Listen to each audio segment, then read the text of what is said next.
Hey everybody, Patrick Hostis here. I'm trying something new today, and I thought we'd do a little walk down memory lane. Um, since Turkey has put itself on a collision course with the United States, I thought it might be a good idea to do a little video about our past history with Turkey. Um, now, I started calling Turkey our worst ally since 2003 when I got stationed there in Incirlik Air Base in Turkey during the build-up for the Iraq War. Now, they wouldn't support us in that war. They wouldn't allow the Fourth ID to stage out of northern Turkey and invade Iraq. I don't really have that big of a problem with them doing that because, I think a lot of people can agree now the war in Iraq wasn't the best idea anyway, and they're a sovereign nation, so they don't have to back us. Even with as far as NATO goes, I don't think they were under any contractual obligations there to to fight with us. So I don't have a problem with that. But what I did have a problem with is how the government treated us and how they interacted with us. And I don't want to bring out a whole bunch of stories of it because it would just be me saying it and not official. And I want to show you actual news coverage that's verifiable and things like that. But I can tell you from my experiences, they weren't very nice at all. And the crap that they pulled was just simply to make our lives more difficult. And they just were very anti-American. I'll just put it that way. That's the way the government was. Now it's even worse. Now I left there shortly before the war in Iraq broke out, but the war itself, or since that time, our relations with Turkey have gotten worse. With Erdogan being put in power, who's basically a dictator and not a very nice person. And ever since the coup, which happened in 2016, which I'm going to show you some clips of, ever since that occurred, his power has grown exponentially. And I personally, in my opinion, I think he's leading Turkey to disaster. He's putting them on a collision course with us, which, if he thinks that that's going to be good for him in the end, he's got another thing coming. Basically, I just don't see that we get anything out of this relationship with Turkey. I don't think it's helpful for us. Um, I'll show you some stuff about what they did with ISIS and things like that. There's some question if they were supporting ISIS, during the time frame that when ISIS was relatively strong. There's some belief that they may have been buying oil from them on the black market and stuff like that, and that's how they were able to fund their jihad machine or whatever the hell you want to call it. So, I don't know. Maybe there is, the Russians, I believe, said they had satellite photographs of them selling it or buying it or whatever, or it going through Turkey. So I don't know. I don't think, this is just my opinion, I don't think Turkey plays on a level hand with us. I think that they're a drain on us as an ally. I think they're an ally in name only. I don't really like NATO to begin with. I think it does nothing but incite, a lot of tension in the regions, in Europe and with Russia and things like that. I really don't see a big need for it. On top of the fact that a lot of those nations have different agendas than us. Um, so I think it's pointless, but let's say it's not pointless. Let's say we need NATO, as Trump seems to say now. Let's say that. What good is Turkey in NATO? They seem to do nothing, and I'll show you clips about that, but get into fights with fellow NATO allies like they're doing right now with us. So, anyway, I'll stop blabbing and show you some videos here. So, I wanted to show you some videos of that coup, the coup that happened in 2016. Here's a clip. I mean, so it was a military coup, and you can see some footage of it here. I guess they had a helicopter pilot that was on their side strafing. I don't know what the hell he was strafing, but I think he was trying to hit police vehicles or something. So let's watch that. You can see that. Oh, just shooting up in the middle of the night and shooting up a vehicle. That's normal. Right in the middle of your street. How'd you like to be like driving to the store to get a pack of cigarettes and you see that right in front of you? Look at that. Oh, that car. I don't know what the hell that guy was shooting at. Those are just a bunch of civilian vehicles. Can you imagine that? That was right in front of that vehicle. Look at that. Ooh. See, it'd be one thing if they were attacking some kind of target, but it looks like they were just shooting randomly. shooting at people's homes and stuff. Look at that. Ugh, not cool. Not cool at all. Now, Erdogan was actually very successful. He overcame that coup very successfully. Here, I'll show you some news footage from that time. Come on. States called Fethullah Gulen, and allegations that the movement within the military were loyal to Fethullah Gulen, who was a former ally of President Erdogan, but had been caught up in allegations of a corruption scandal which had indicted President Erdogan. In any kind of coup situation, it's not a black and white situation, and there will be people on the ground who will want to A, continue fighting, or B, won't have got word even potentially that President Erdogan has landed back in Istanbul. So people who don't know that it's time to give up the fight, or either don't want to give up the fight. But I think that the impression that's emerging is that this coup is... We're just going to break in at the moment. These are live pictures on the right-hand side of your screen from Istanbul. It's about 6:45 in the morning. Some astonishing pictures. Not these ones. If we can go to the ones that we saw a few moments ago. These appear to be soldiers involved in this attempted military coup on the Bosphorus Bridge in Istanbul. It looks as though, with their hands raised, that they are surrendering to, I presume, government forces and the government police. Not live pictures, but this was only just a few minutes ago on the Bosphorus Bridge in Istanbul. And things didn't go good for a lot of these people that surrendered here. Erdogan seems to have thrown a lot of them in jail, and who knows, it could be even worse than that. Alrighty, so let's keep going here with our little walk through memory lane. So we'll just go from the past and go up into the present to them invading Syria and trying to kill off all of our allies in the area, at least. So check this out about some of these illegal oil deals done by Turkey with ISIS. A captured ISIL terrorist has fueled claims that Turkey is involved in illegal oil deals with Islamic State. We obtained interview footage with the captive from Sputnik's news agency in Turkey. 24-year-old Mahmoud Ghazi Tatar joined ISIL from the Turkish city of Adıyaman. Together with other recruits, he was transported across the border into Syria, where he received terrorist training. Last June, he was captured by Kurdish forces and is currently in prison. The former Islamic State fighter revealed details about Turkey's alleged oil links to the terror group. At the training camp in May 2015, our commander told us that the group sells fuel to Turkey. That income covers Islamic State's costs. The oil trucks crossing into Turkey every day carry crude oil, as well as petrol. The group has enough oil to last them a long time. The commander said that the oil is sold via several businessmen and traders, but he did not give any names. ISIL also receives lots of supplies from Turkey and Arab countries.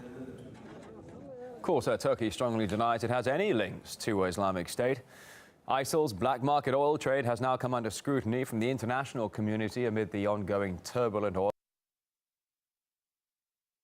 Sorry about that. oil prices. So here's a step-by-step chart of how ISIL oil makes its way to its eager clients.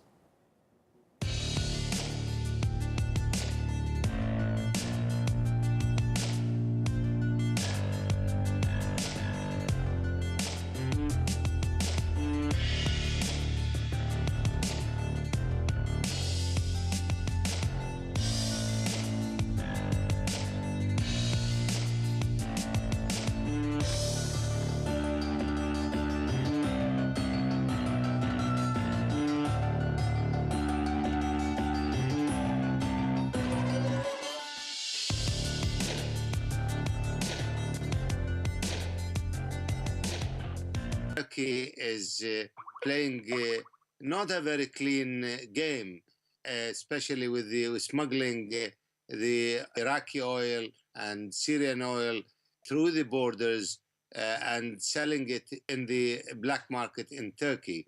And recently, the Norwegian authority has investigated this independently and they came out with exactly the same conclusion. We spoke to Max Abrams, who is a political science professor from the Northeastern University in Boston. He believes that ISIL will try to expand its reach and access to more crude, of course, following airstrikes against the group. Islamic State is one of the most powerful, I would say the most powerful terrorist group that we've ever seen. One of the main reasons why is because it's so wealthy. Over 50% of Islamic State money has come historically from oil. But there's been all sorts of pressure against this group. Now the United States is ramping it up, the Russians are ramping it up, and so now they have to do commerce further and further away from the wells. And the amount of oil that Islamic State gets will depend largely on the territory that it acquires. And Islamic State seems poised to expand its territorial holding in Libya, which is oil rich. All right, so I don't know how, I mean, take it or leave it. I don't know how much you can trust that one guy who's saying he knows how everything works there, but I mean, they were, obviously ISIS was getting the money from somewhere, and to me, I think the most likely culprit in that is our so-called ally, Turkey. So, but that's just my humble opinion.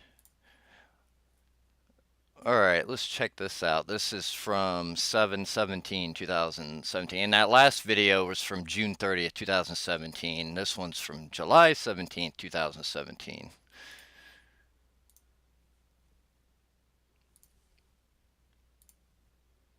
The diplomatic dispute between Germany and Turkey has now got NATO involved. Our correspondent in Berlin, Paula Slee, has got more for you. Well, at this stage, it seems difficult that the two countries will be able to heal the divide without the involvement of NATO. And certainly NATO has become involved ever since the Turkish authorities refused permission to a German parliamentarian delegation wanting to visit German troops who are currently based at a NATO Air Force base in the southwest of the country in the town of Konya. Now, this is the second time that German lawmakers have been refused permission to a base, and it has resulted in the past in some German troops being moved to a base inside Jordan. Now, the German Chancellor Angela Merkel has said that she expects NATO to help ease tensions.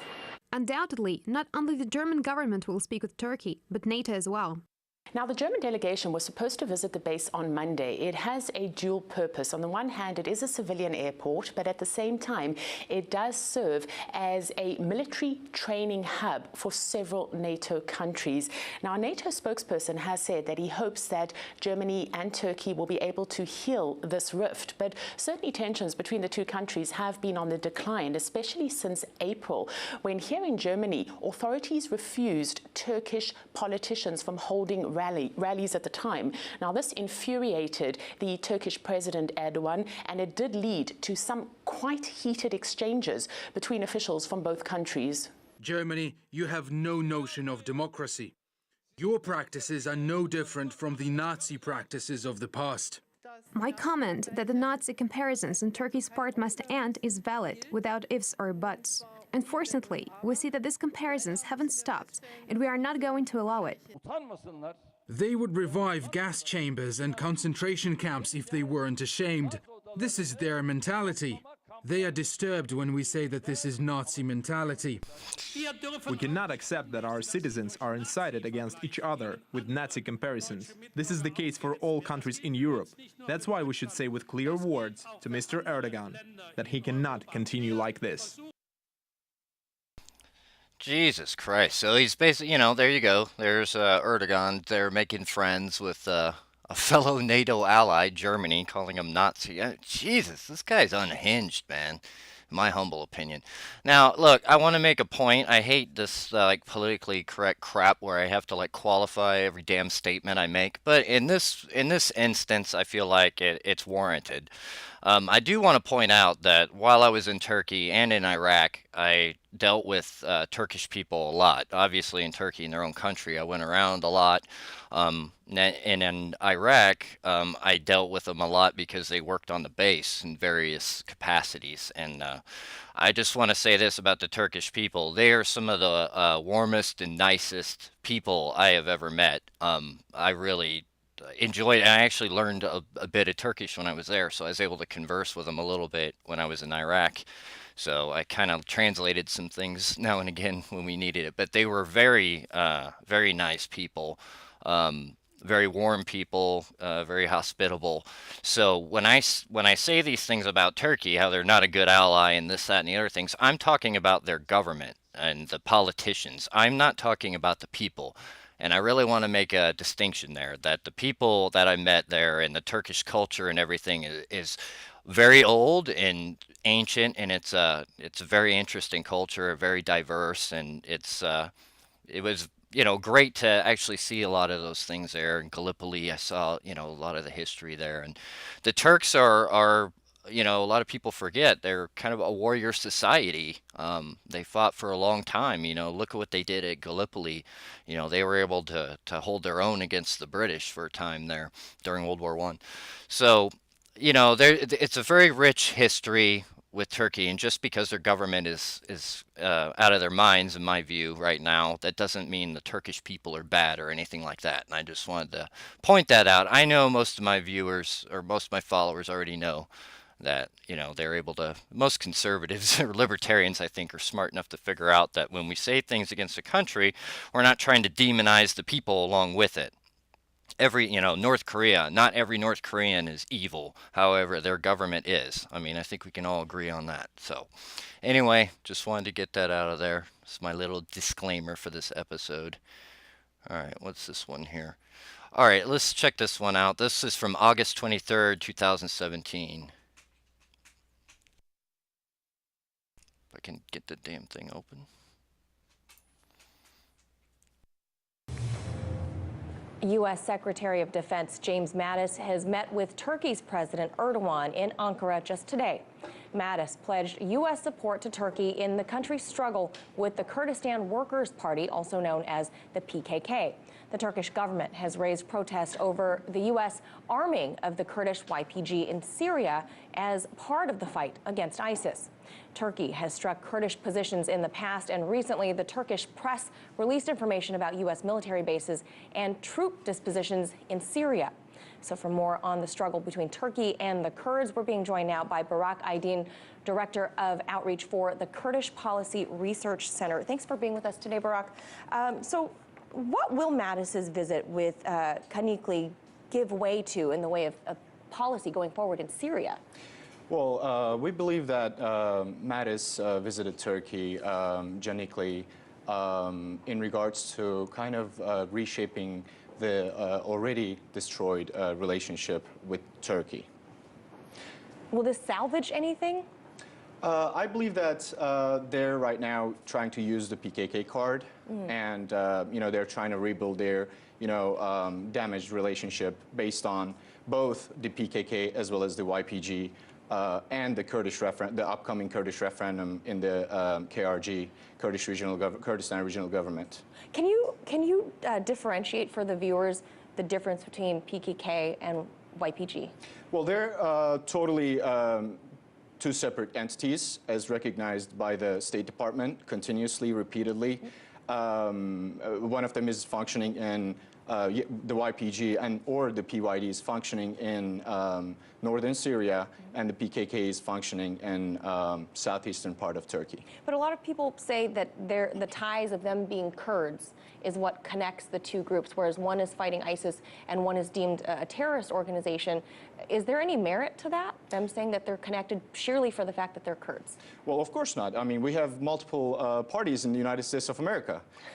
We can't be, relating Democrats to the conservatives just because of the fact that they're both American. Right. So that's very logical, I believe. And they also themselves repeatedly said that they're not actually they're two separate entities at the end of the day. Okay. And Mattis has also met, obviously, with President Recep Erdogan today, and the two expressed commitment to a bilateral relationship. What do you think was Erdogan's primary concern he might have expressed to Mattis?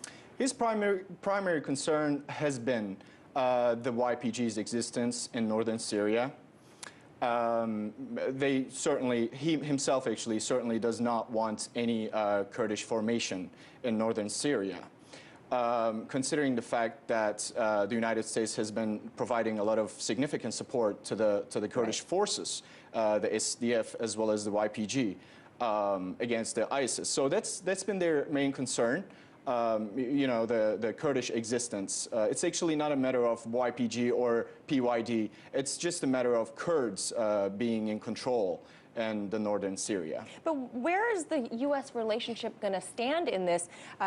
Obviously, the U.S. decision to arm the Kurdish militias, they've been the most successful, right, in fighting ISIS. Absolutely. In terms of the local forces, apart from having allied forces coming into Syria to fight ISIS, the Kurds have been doing all the heavy lifting, and they've been doing it for quite some time now. Absolutely. So what's the relationship? Where's the balance here between the U.S. and Turkey going to be if the Kurds are the ones showing that they can do it? Absolutely. I mean, again, the State Department and Brett McCurg have stated that Kurds have been the most dependable ally of the United States, as well as the coalition forces against the fight against ISIS, right? And, you know, the United States need to, well, or Turkey needs to understand the necessity of the Kurds, in the fight against ISIS. So, having said that, Turkey, again, you know, Recep Tayyip Erdogan is having the fear of the Kurds having kind of an autonomous region in northern Syria. And, you know, the United States have stated that the Kurds have been the boots on the ground, you know, on behalf of the Western countries, on behalf of the coalition forces.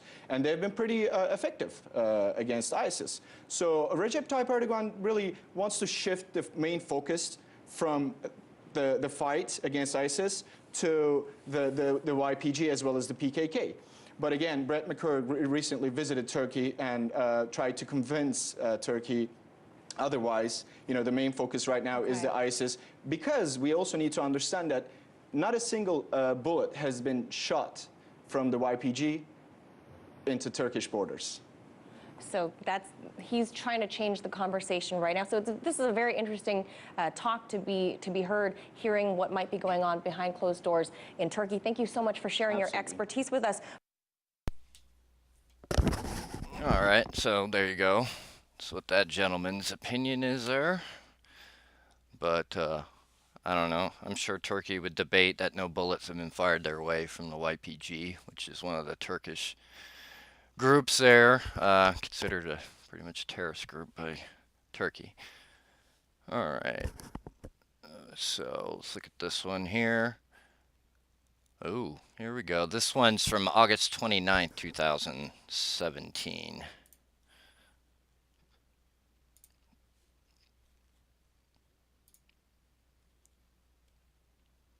NATO allies America and Turkey are again in the spotlight because US-led coalition forces have exchanged fire with Turkish-backed rebels near the city of Manbij. RT's Jacqueline Vuga explains. It's a very complicated situation, of course, in northern Syria, and the coalition spokesperson actually confirmed today that US-backed forces have clashed with pro-Turkish troops not once but multiple times in recent weeks. Over patrols that have been conducting patrols in the area to keep tensions down received fire multiple times over the course of the last 2 weeks. Now, the U.S. has already responded, warning Turkey that to pull its rebels that they support in the area back into line, saying that attacking U.S. forces is, of course, not acceptable. The spokesperson added that patrols will continue, however, and that U.S.-backed troops are ready, if need be, to defend themselves. And this is, of course, not the kind of dialogue that you would expect between close friends and allies. But the fact is the situation is extremely tangled. The U.S. is fighting ISIL with the support of Kurdish fighters, who of course do not get along with Turkey and the rebels that they back, to say the least. Turkey, in fact, considers the Kurds to be terrorists, and the U.S. troops are sort of caught in the crossfire, it seems. Up till now, America has managed to navigate the murky waters between its allies, keeping them both happy, but conflicts like this one have really been a long time coming. If YPG units and the American military advisors go too far, Our forces would not care if American armor is there, whether armored carriers are there.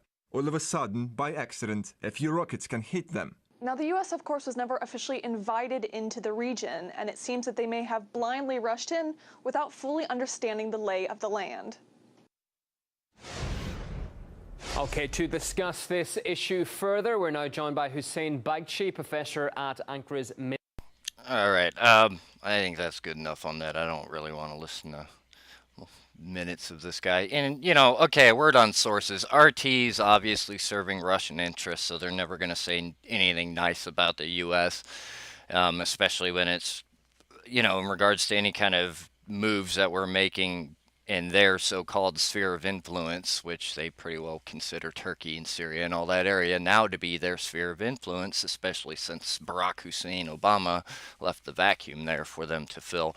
So, when I'm speaking of the battle against ISIS, where he virtually did nothing and just seemed to be airdropping weapons to him, Russia stepped up and took the role as the annihilator of ISIS there.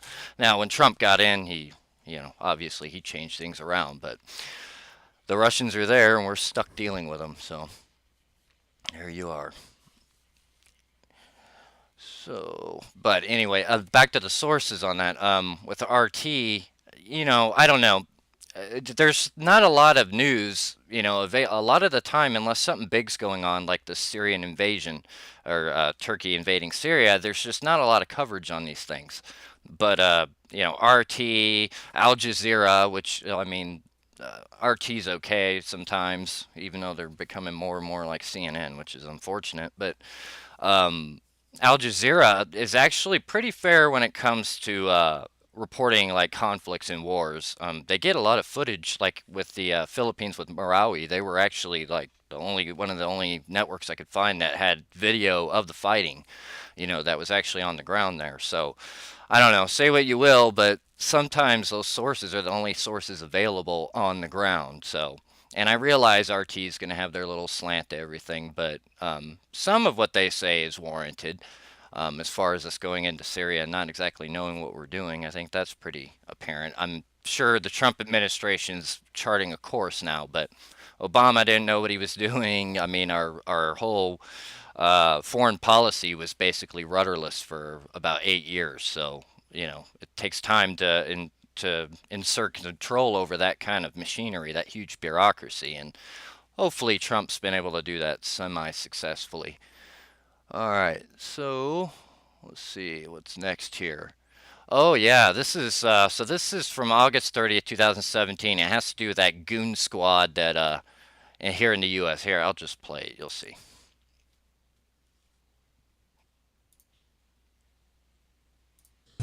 And a grand jury has indicted 19 people in connection with the May attack on protesters during a visit by the Turkish president to the nation's capital.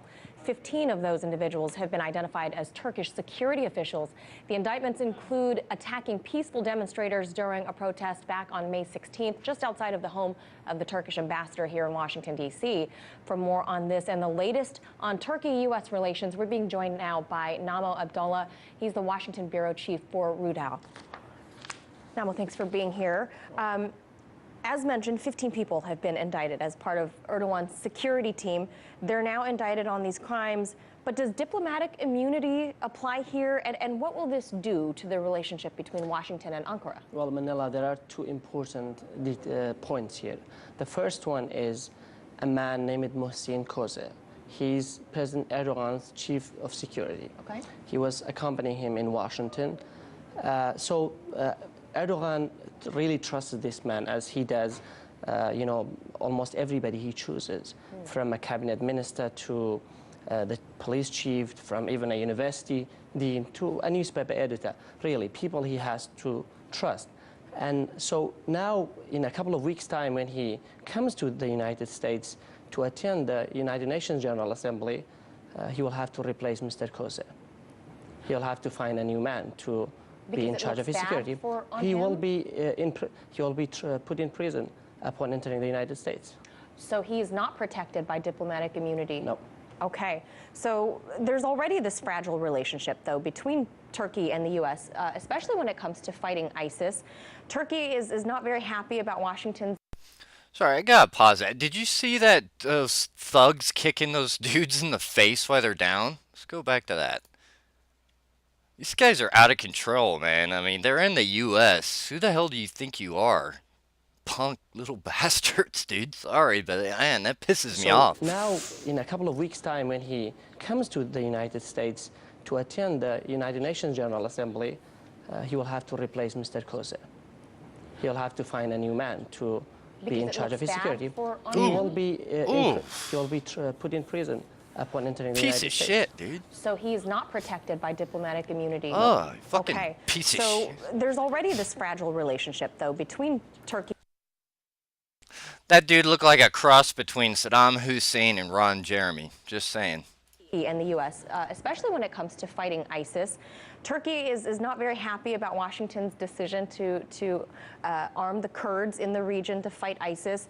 But the Kurds have demonstrated time and time again that they're the most effective local fighting force in killing ISIS.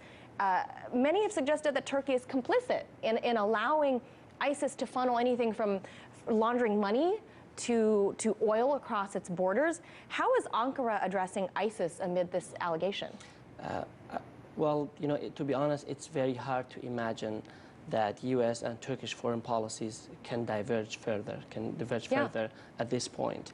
The Turkish priority has been ousting Assad and the Kurdish forces on whom the United States has been most dependent to defeat ISIS. The United States has long said ISIS is the #1 enemy for all of us. We have to focus on that. Yes. The Turks disagree. And, surprisingly, the United States, has done little in response to what Turkey has been doing, apart from, providing light ammunition to the Kurdish forces and continuing to support them. I don't think the United States can afford to abandon the Kurds at this point. Because, to be honest, as you said, it's the most effective fighting force in Syria. The indictment and the Syrian, policy difference have, we can say, the most important issues that have strained relations between the United States and Turkey over the last few years. And having said that, how do you see the Trump administration working with Erdogan's administration in the coming years, especially if they say that they want to build a stronger relationship, but at the same time, Turkey wants to join the EU. Right now, the U.S. has strained relations with the EU, as you know, with Angela Merkel, as we've all seen the icy relationship. How is this going to play out between Turkey and the U.S. then? I don't think President Erdogan is as interested as his previous predecessors to join the European Union. Okay. The European Union is already in a lot of trouble. Britain just exited the European Union. At least President Erdogan hasn't demonstrated that he's interested by the very actions that he has been doing that are against EU values, such as, the attacks on the Kurdish villages in Turkey that has been reported by this channel. So I don't think that's the EU accession for Turkey is, I think, almost over. Won't be an issue then. Yeah. So more likely he'll be focused on trying to mend relationships with Trump, probably. He might. He's definitely interested in that. He chose the United States to visit. So that says a lot. All right. Thank you so much for your expertise, Namo Abdullah. Thank you. Yeah, well, not much mending going on right now, so I think we can archive that as didn't happen. Okay, next up, let's see, what's this? Come on. Speech by... Ooh, oh, this is about the...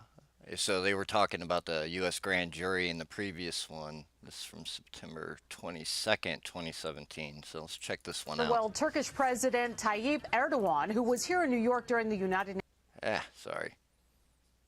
Keep forgetting to expand that automatically.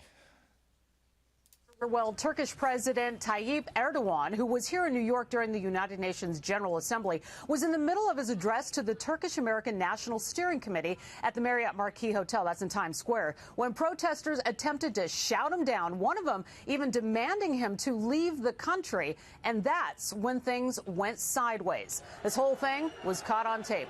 The Turkish president's address quickly turning into a melee. Mr. Erdogan was in the middle of a speech in Turkish when a protester screamed in English, "You're a terrorist. Get out of my country."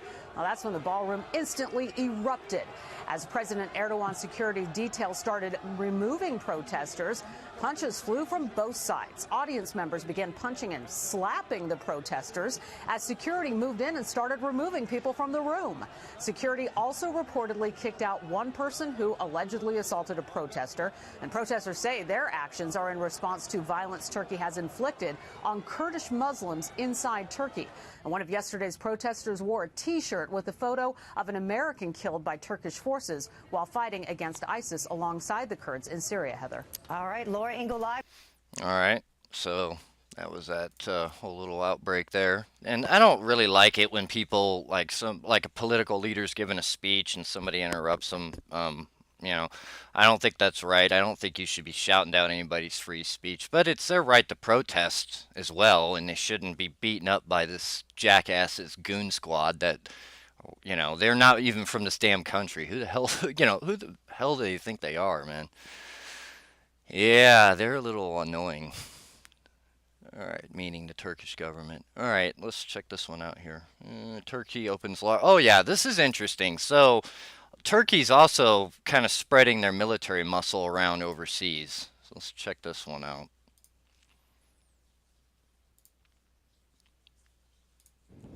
This is Turkey's largest overseas military training camp. It is in the Somali capital, Mogadishu. Thousands of Somali soldiers and others will be trained here.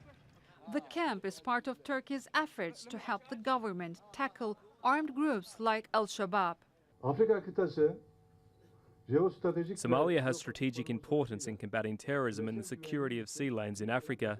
It has a great potential to contribute on peace and stability in the continent and the Muslim world. A strong Somali army will surely take on the task for fighting terror groups nested within Africa. 200 Turkish officers have been deployed to the base, which houses 3 military schools and other facilities. For the time being, 1,500 military personnel will be trained here during the first phase. When they finish the training, Turkey will provide the necessary military equipment. Turkey's involvement in Somalia has increased over the last decade. Turkish companies, NGOs and charities have expanded their operations here. The Turkish government is investing in roads and facilities, security, health and education. Somali officials have welcomed Turkey's involvement. Turkey also has its biggest embassy in Africa here in Somalia. It was opened by President Erdogan at a time when security in Somalia was very fragile. Our Turkish brothers are working very hard and support us in every way possible so that Somalia can stand on its own. Last March, a suicide bomber targeted the Turkish military base. Al-Shabaab said it was behind the attack. And as Turkey expands its military presence in Somalia, there are still many challenges to overcome. Sinem Kösoğlu, Al Jazeera.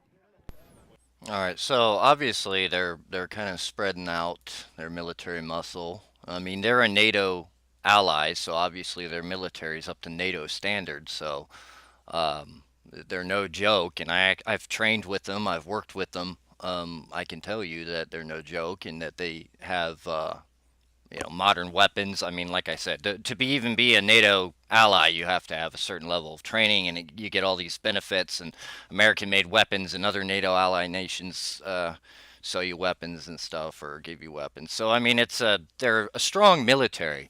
Now, as far as like their esprit de corps and things, I don't know. I obviously didn't go around the entire Turkish military, but I know the guys I came across, unless they were officers or high-ranking NCOs, non-commissioned officers, sergeants, things like that, their morale usually wasn't very high, and most of them were just counting the days till they could get out, because I believe they have to forced conscription, you know, so they have to join the military. I believe I don't know that for certain, but that was kind of the kind of what I picked up on. It seemed like these guys didn't volunteer and they really didn't want to be there. Or maybe they did join and it just wasn't as fun as they thought it was going to be. I remember one of the buildings I worked out of in Turkey, when I would pull into the parking lot in the morning, there was these guys that would they're out there with these hay hand brooms, and they were in the parking lot on their, bent over, sweeping up the leaves and rocks and dirt, and they had to do this every day and make sure every morning I came to work they were out there sweeping it up. I felt kind of bad for them, and as I go walk in the building they would always snap to attention and salute me, which was weird because I wasn't an officer, I was a staff sergeant, so I wasn't used to being saluted, but I guess that's the way it works in their military. All right, let's check out the next one here. Hope this isn't too boring, this little walk down memory lane. All right, this one's and that last video was from October 1st, 2017. This one's from October 9th, 2017. Let's check this one out.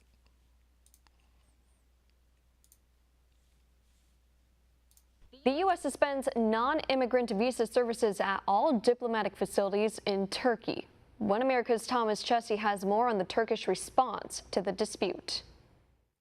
Rising tensions between two NATO allies as the arrest of a U.S. consular employee in Turkey sparks the suspension of all non-immigrant visas between the two countries. The U.S. mission in Istanbul has said the initial arrest was carried out without merit, while the Turkish government is accusing the employee, a Turkish citizen, of espionage. The visa announcement made Sunday by the embassy in the capital of Ankara was quickly followed up with a Turkish response, written almost exactly the same but with the names of the two countries switched. The move will effectively bar any Turkish or U.S. citizens from traveling to each other's countries unless they plan on immigrating. The dispute has also sent Turkish markets into a freefall, as the country's currency, the lira, sank to a record low against the dollar just after the announcement.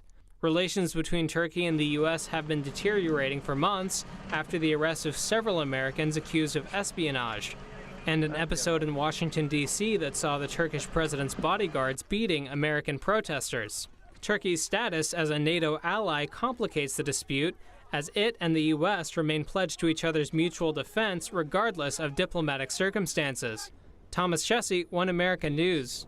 Yeah, that's great. So we're tethered to this idiot, this crappy government, because of this damn NATO thing. It was kind of ironic because it's like Germany looked at Austro-Hungarian Empire in World War I as being shackled to a corpse, because they really were more of a liability than they were an asset. And I kind of see the same.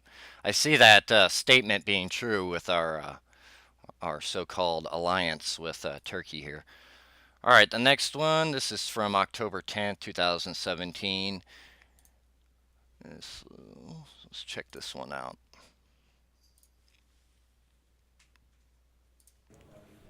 This is a Turkish base in the southern town of Reyhanli.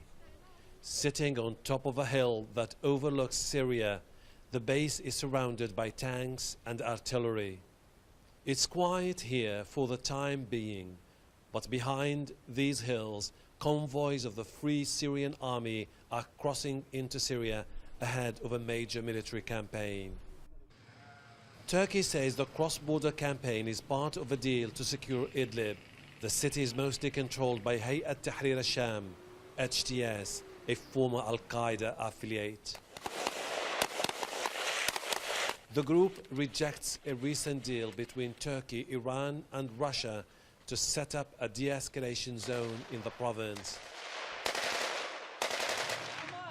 Civilians are concerned about a major confrontation between the Turkish army and HTS.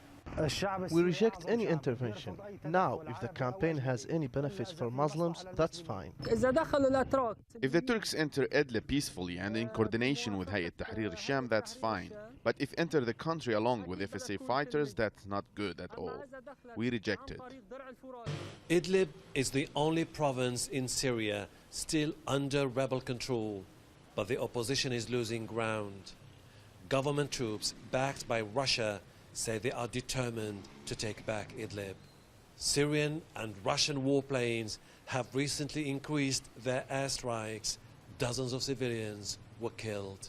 Turkey says its ultimate goal is to thwart any threats coming from rebel or Kurdish factions operating on its border, but it's unclear at this stage whether Turkey will stay longer in northern Syria or will hand over the administration of Idlib to a civilian opposition body once the province is cleared of Hayat Tahrir al-Sham fighters.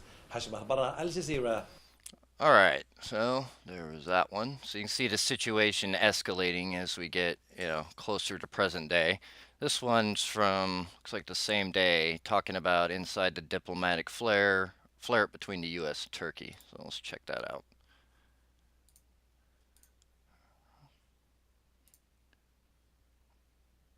There's a growing diplomatic feud that you may not have heard about between Turkey and the United States.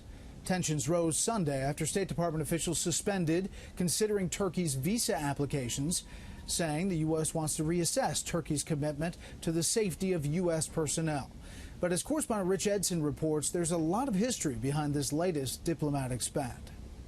The State Department stopped considering visa applications for Turkish citizens trying to visit the United States. Turkey retaliated and announced the same for Americans traveling to Turkey. The arrest last week of a U.S. consulate employee prompted this latest argument between the two countries. The deterioration of their relationship goes back much further. These actions are deeply disturbing to us. We remain very concerned with the situation over there. The State Department says this is the second time Turkish authorities this year arrested a U.S. diplomatic employee. Both are Turkish citizens. This arrest has raised questions about whether the goal of some officials is to disrupt the longstanding cooperation between Turkey and the United States. If true, this would put the people who work with and work at and visit our diplomatic facilities at risk. There are also Americans imprisoned in Turkey, and the State Department says Turkey arrested 200,000 in connection with a failed coup attempt last year. How did these spies infiltrate the American consulate? If they didn't infiltrate the American consulate, who put them there? These issues should be elaborated. Turkey's government also wants the U.S. to surrender a Pennsylvania-based cleric it holds responsible for the coup attempt last year. The government's differences go even deeper. A brawl between Turkish security forces and protesters in May. Turkish objections to the U.S. partnership with Kurdish forces to fight ISIS, and Turkish President Erdogan's consolidation of power and increasing authoritarianism. And the Wall Street Journal says Turkey has just sentenced one of its reporters to more than 2 years in prison for a story she wrote more than 2 years ago. The reporter is in New York, maintains Turkish and Finnish citizenship, and says she will appeal the decision. Brett? All right, I don't know if you caught that in that video, but it said after the coup, there's been 200,000 people imprisoned. So that's a big reason why Erdogan is looked at as a dictator, because basically that's what he's become. All right, this next one is from October 13, 2017. And this is about troops entering northern Syria prior to the current invasion that's going on.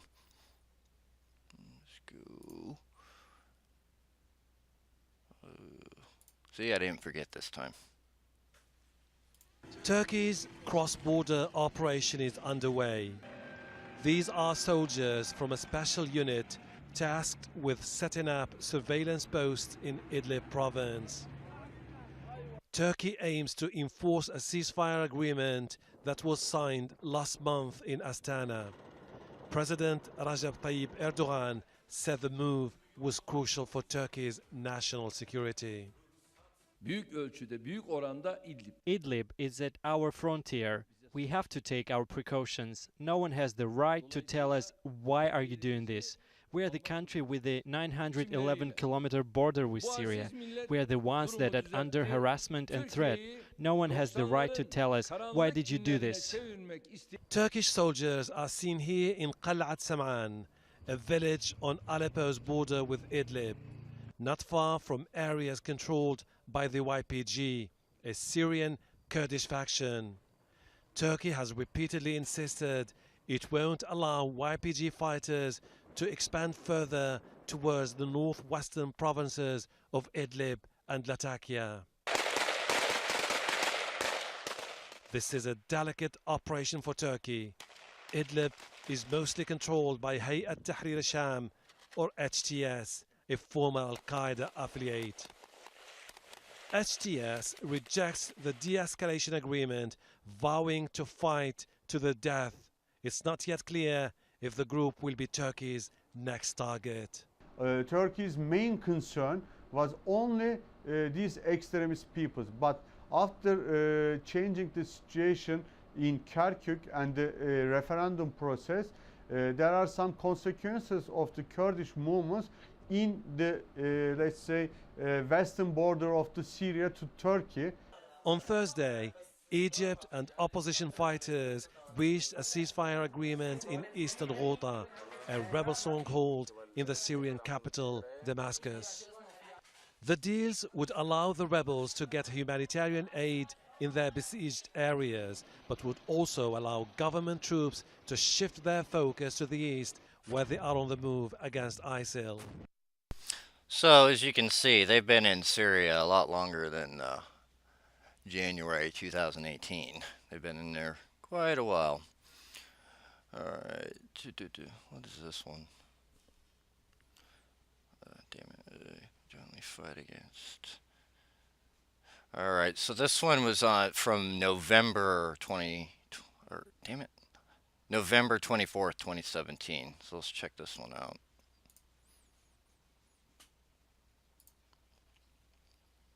We'll start this hour with breaking news too, because Donald Trump and his Turkish counterpart, Recep Erdogan, have agreed on a joint fight against ISIL and Kurdish separatist fighters in Turkey.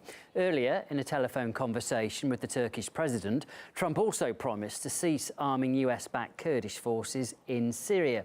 Well, RT's correspondent, Caleb Moppin, has been across this for us and joins us now. Caleb, give us more details then. Well, according to the foreign minister of Turkey, Donald Trump has made quite a promise, a rather remarkable promise, it could be said, to the Turkish government. He has promised to stop supplying weapons to Kurdish forces in Syria. Now, this is what we're hearing from the Turkish foreign minister. Mr. Trump clearly stated that he had given clear instructions not to provide the YPG with arms and that this nonsense should have ended long ago.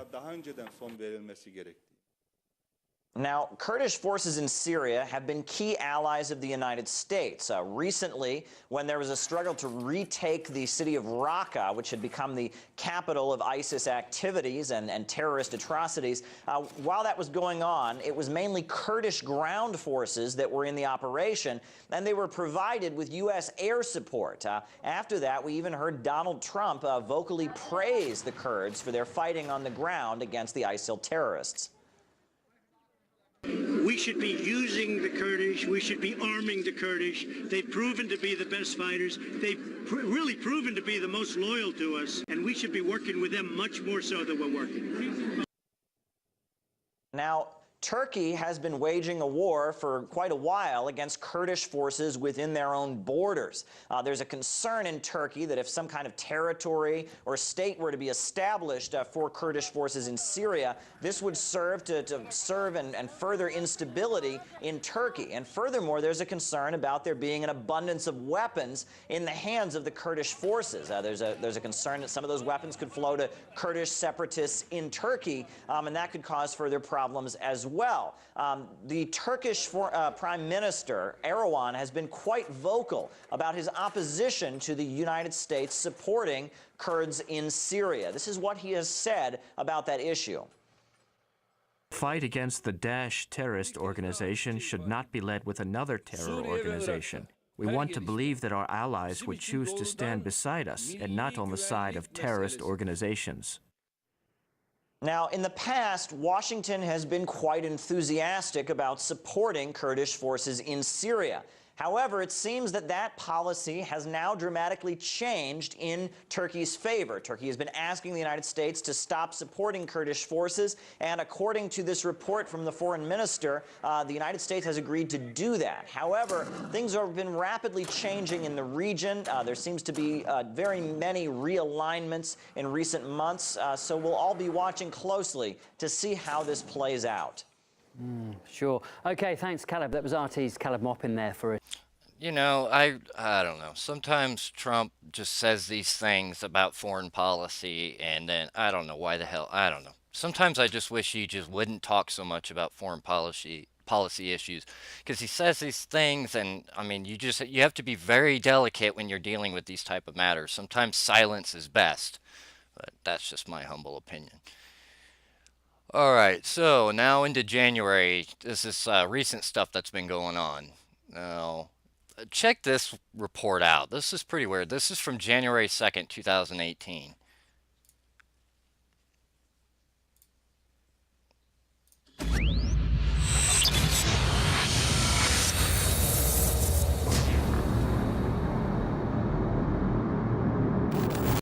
Turkey's President Erdogan, the wild card in the geopolitical matrix of the Middle East, is attempting to build bridges from the charred remains of the past after openly bashing Germany. Sizin demokrasiyle yakından uzaktan alakanız yok.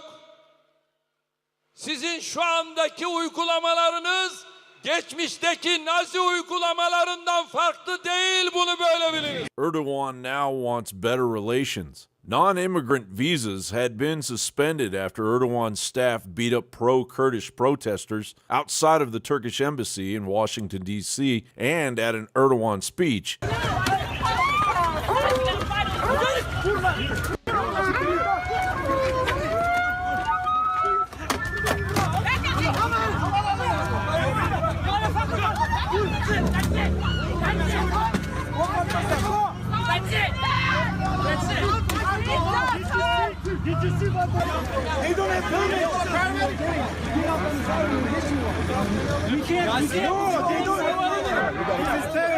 Somebody ordered them and they just attacked us.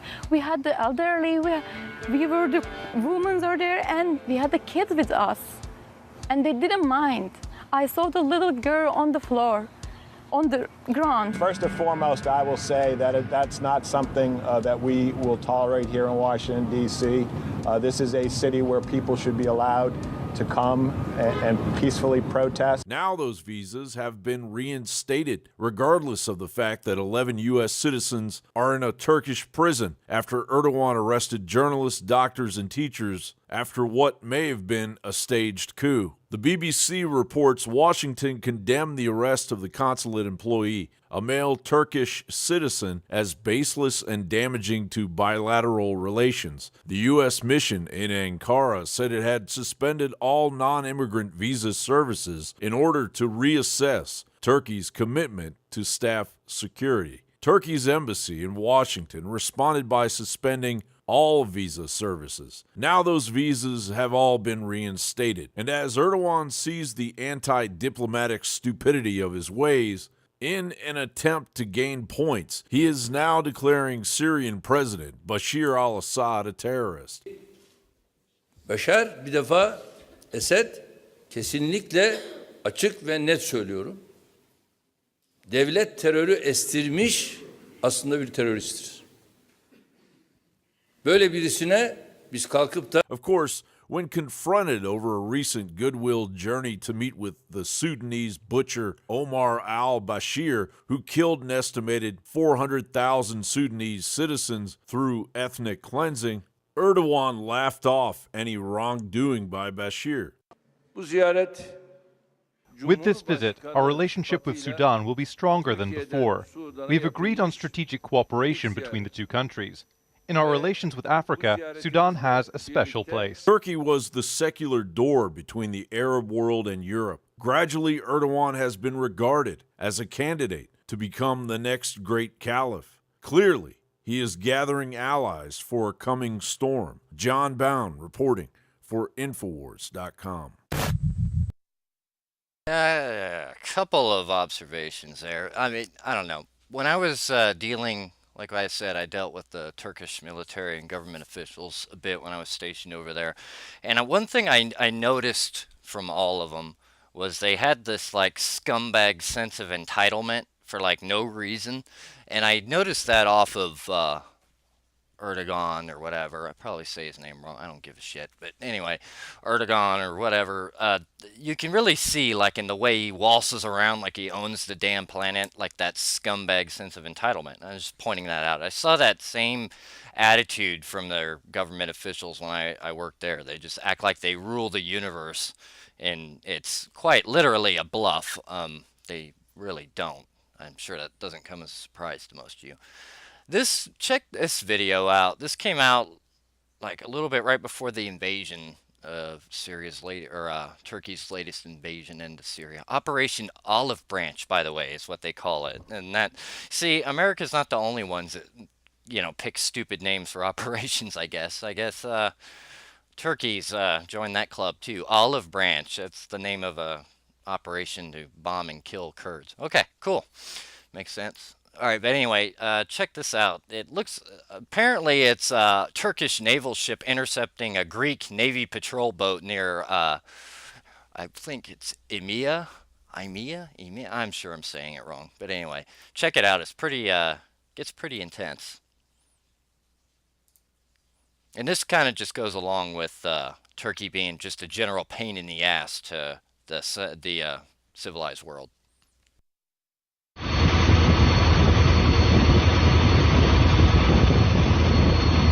Tarih 17 Ocak 2018.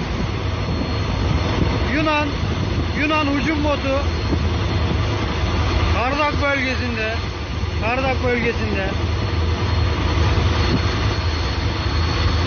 100 yarda 50 metre neredeyse üstümüze aborda olacaklar.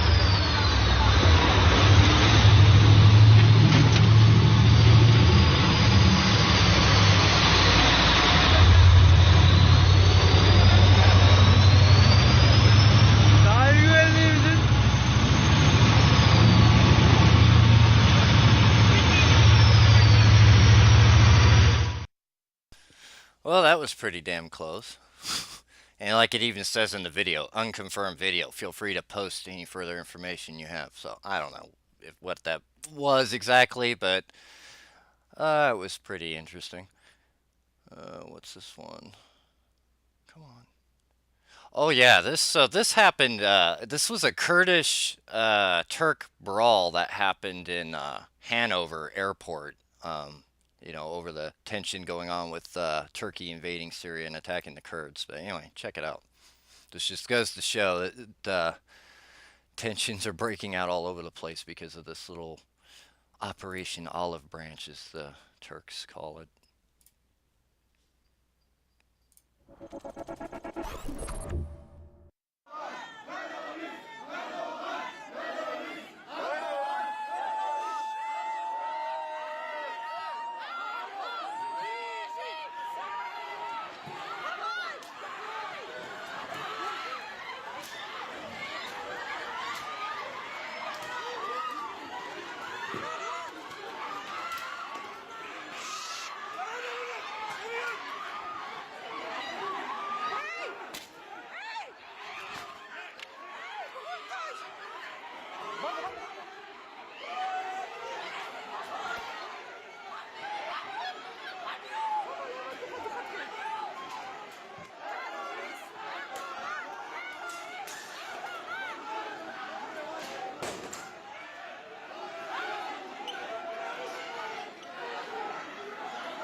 Isn't that nice? Isn't the balkanization of the world great? Jesus.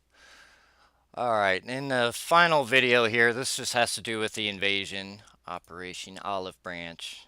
I have a lot of videos on it, and incidentally, if you want to see news coverage of the war, this invasion itself, if you go on my War Tracker channel, I'll put a link to it at the end here on the screen. It'll pop up, but If you go on there, I have a lot more videos. Basically, any breaking news in the world that has to do with warfare of any kind, I put it on that channel. So you might want to subscribe to it if you like keeping up with these things. Anyway, let's watch this video here.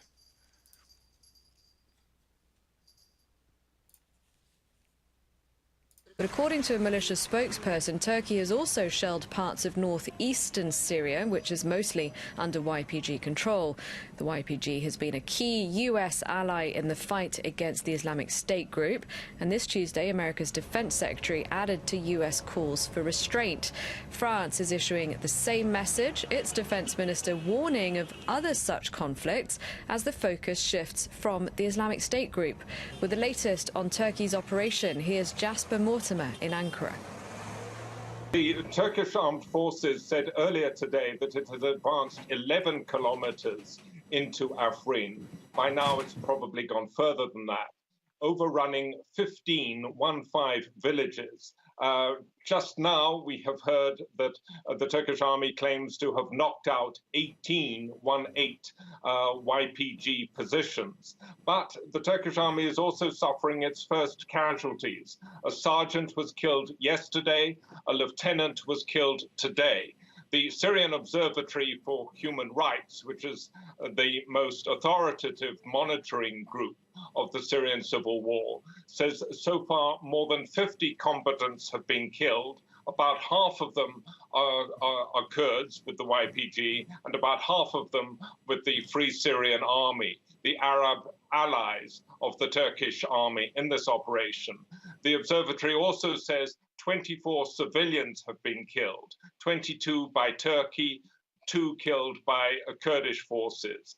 Most disturbingly, the Syrian Kurdish spokesman has said that Turkish artillery fired at Kamishli and other towns in northeastern Syria today. Now, Kamishli Hasakea is a Kurdish region in northeastern Syria at the opposite end of Syria to Afrin, where the main operation is taking place.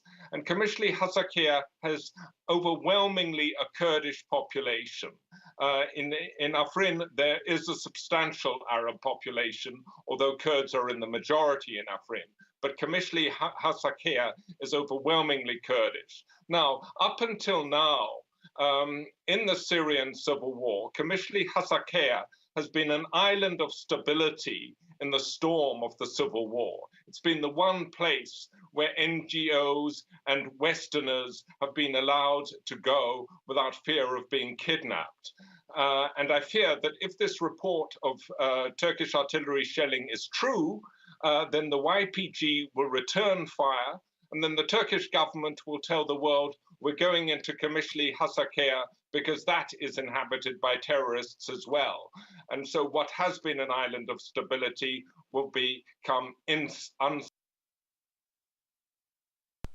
All right. Well, that's about all I've got for this. Anyway, I hope you enjoyed this.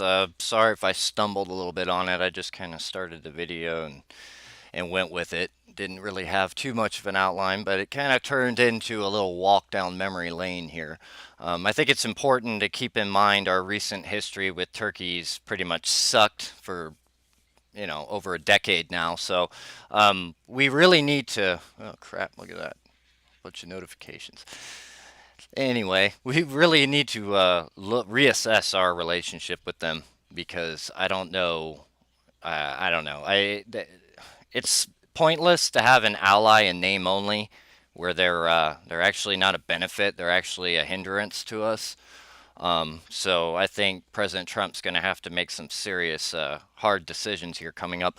Now, that doesn't mean I want us to go into Syria and all that. I don't think we should be in there. I think it's a useless war for us, and if Russia wants to sit there and bleed over it, I say have fun, go for it. I mean, the die's already cast now. Like I said, that vacuum there has allowed them to get a position there, and now they've signed a contract to keep that base they have up there that Assad signed. They signed a lease or whatever for several years to have that base, so they're not going anywhere. So might as well just let them deal with it. you know, and then we have to make some decisions about what bases we will keep. Are we going to stay in Iraq and things like that? And it looks like the Trump administration's already announced we are. So, and it is also announced that we're going to stay in Syria, and I don't know how smart that is, to be honest with you. So we're going to see more of this. We're going to see the situation's going to get worse as the Turks get closer and closer to our forces that are in Syria. You're going to see the situation deteriorate. I think what's going to happen, I mean, the Turks are slowly trying to increase the pressure on us to get us to leave, and of course the Russians are all for that because they want us out of there. Assad wants us out of there. So they're all kind of conspiring against us, I guess you could say. So we're going to have to make some tough decisions about where we're going to dig in our heels, because we can't just let Turkey push us around. And if they want to keep picking fights with NATO countries, then I think we need to kick their asses out of it.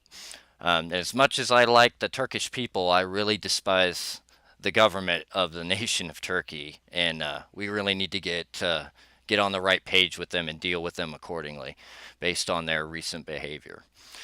But anyway, that's what I think. This has been Patrick Hostis here. Let me know what you think, though. Let me know what you think in the comments below. Talk to you later.